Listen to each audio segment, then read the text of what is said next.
राम राम.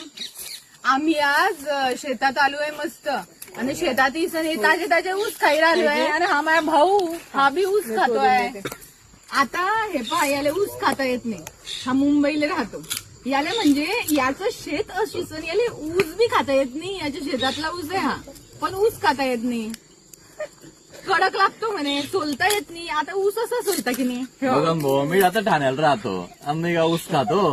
आता शेत आहे पण ते अडी आहे. आम्ही राहतो ठाण्याले. पण आता तरी हे यायला पाहिजे ऊस ना. खायला एवढे कष्ट करणे पडतात. त्यापेक्षा मी काय म्हणतो तुले, अडीला सोनती आहे त्याच्यात जाऊ आणि 2 गाला पी घेऊ. अरे. की झालं काम खायला एवढी मेहनत करणे. तुले मालूम आहे का, असं ऊस खायाने आपले दात चांगले राहतात. आजकालच्या पोराला आणि हे ऊस खातात ना म्हणून त्याचे दात लवकर पडी जातात. तुला मालूम तर काही नाही असं.